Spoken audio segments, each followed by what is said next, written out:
हमारे संविधान की शुरुआत जो है, जो पहली पंक्ति है हमारे संविधान की, जो प्रियम्बल है, प्रस्तावना है, उसमें लिखा है कि हम भारत के लोग, मतलब जो हमारे नागरिक हैं वो बिहार के, बंगाल के, मध्य प्रदेश या उत्तर प्रदेश के नागरिक नहीं हैं, बल्कि संपूर्ण भारत के नागरिक हैं। और इसी से ये बोध होता है कि भारत का जो नागरिक है वो भारत के किसी भी हिस्से में जा सकता है, रह सकता है, रोजी रोटी कमा सकता है। ये पहले पंक्ति की जो भावना है, पहले पंक्ति का जो संदेश है, उसका अर्थ जो है यही है। अभी मध्य प्रदेश के मुख्यमंत्री, भारतीय जनता पार्टी के नेता शिवराज सिंह चौहान जी ने घोषणा किया है। उन्होंने कहा है अपने भांजे भांजियों से, कहा जाता है कि वो युवाओं में बहुत लोकप्रिय है, सब लोग उनको मामा मामा कहता है। तो अपने भांजे भांजियों को संदेश देते हुए कहा है कि मध्य प्रदेश में जो स्थानीय युवा हैं, युवती हैं, उन्हीं को का पहला हक है इस प्रदेश के रोजगार में। और इसके लिए हम यहाँ आरक्षण जो है देने जा रहे हैं। पता नहीं 70% या 75% आरक्षण की बात हुई है।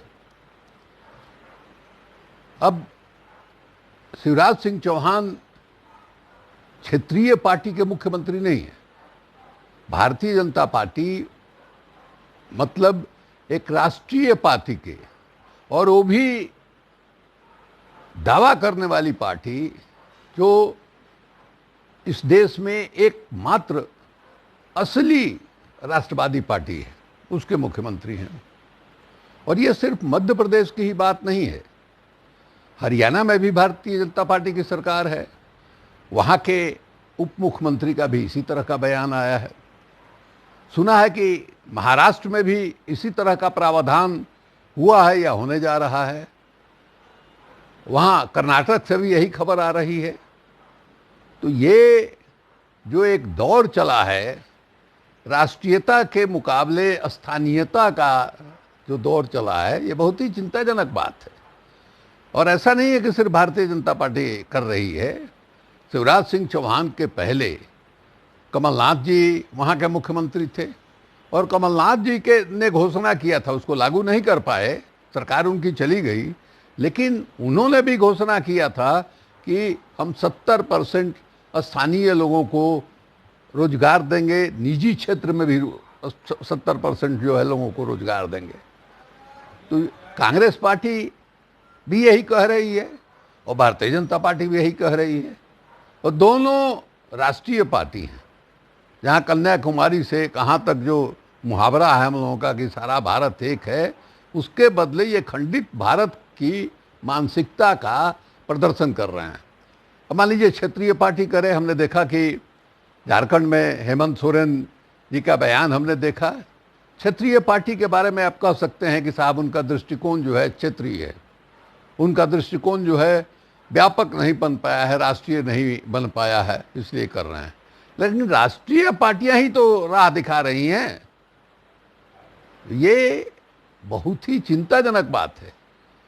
देखिए, अब जो लोग हमारे अतीत से परिचित नहीं हैं, हमारे इतिहास से परिचित नहीं हैं, उनको शायद इस बात की जानकारी नहीं होगी कि हमारा देश जब आज़ाद हुआ था तो मैंने हमारे देश में ये मांग उठी थी, 2-3 मजबूत मांग उठी थी कि हमको इस देश से अलग करके हमको एक स्वतंत्र राष्ट्र बनाने का निर्णय दिया जाए।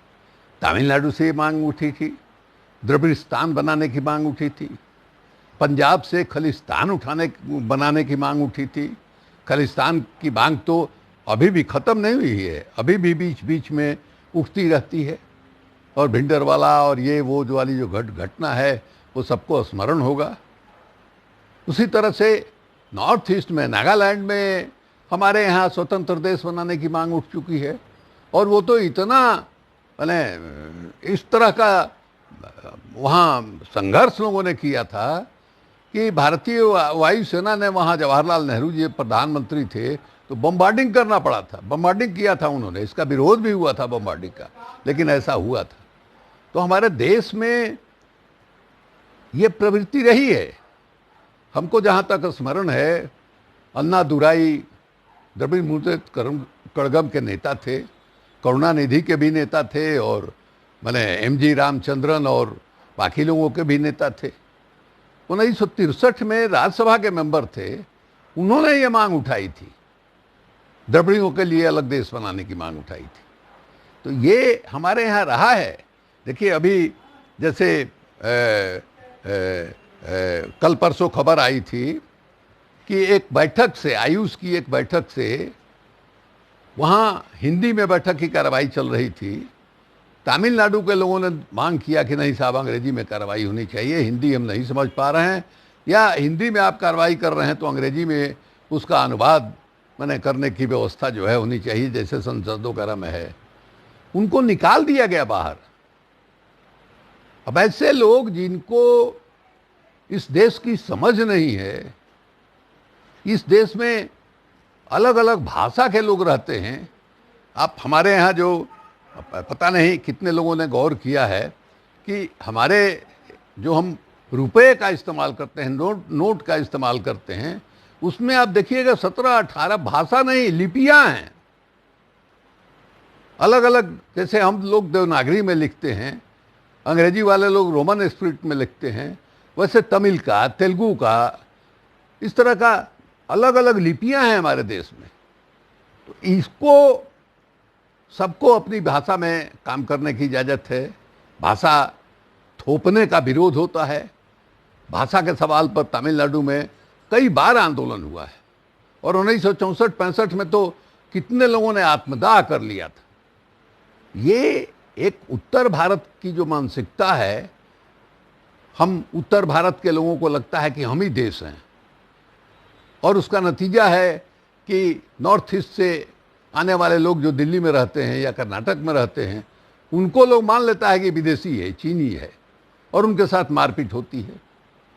उसी तरह से अफ्रीकन देशों से हमारे यहाँ छात्रवृत्ति पर पढ़ने के लिए जो लड़के आते हैं, उनका रंग जो है गाढ़ा काला होता है, गाढ़ा सांवले रंग के होते हैं।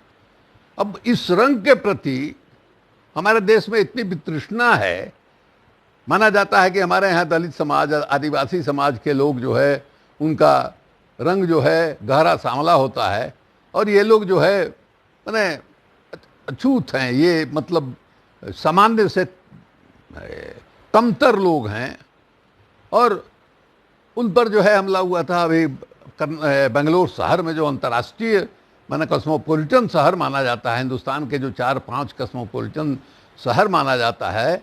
कस्मोपोलिटन शहर का मतलब कि वहाँ जात के आधार पर, लिंग के आधार पर, धर्म के आधार पर, जहाँ कोई भेदभाव नहीं हो, उसको कस्मोपोलिटन जो है शहर कहा जाता है। और वहाँ इस तरह की घटना हुई। तो ये जो स्थानीयता को माने प्रमुखता देने की जो बात हो रही है, अभी जो हमने आपको शुरू में ही कहा कि मध्य प्रदेश में इसकी शुरुआत हुई है, ये बहुत ही खतरनाक है। और इस बात को समझना होगा कि ऐसा क्यों हो रहा है। उसके पीछे सबसे बड़ा कारण जो है, सबसे बड़ी वजह जो है, वो है बेरोजगारी।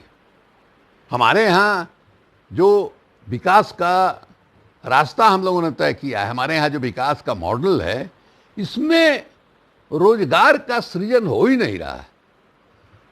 नए रोजगार के सृजन को तो छोड़ दीजिए, जो पुराना रोजगार है वही खत्म हो रहा है।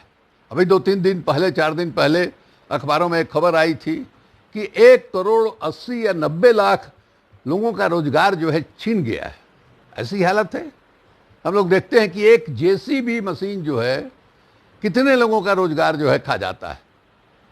आपको कभी इस पर काम नहीं हुआ है बिहार में, कि बिहार में ये बालू का काम जो है बहुत बड़ा रोजगार देने वाला काम है। पहले ये माने बालू की जो लदाई होती थी ट्रक पर या ट्रैक्टर पर, या नदी से जो निकाला जाता था, वो सर से निकाला जाता था। श्रमिक लोग उस निकालते थे, अलग अलग जातियों के, दलित समाज, अति पिछड़ा समाज, यही लोग ज़्यादा रहते थे, पिछड़ा समाज। उसके बाद यहाँ कई तरह के मशीनों का इस्तेमाल होने लगा। उससे कितने लोग बेरोजगार हुए इसका स्टडी जो है अभी तक नहीं हुआ है। तो ये एक चिंताजनक जो है डेवलपमेंट हो रहा है, और जो देश के नेता हैं, जो पार्टियां हैं, उनको इस पर विचार करना चाहिए।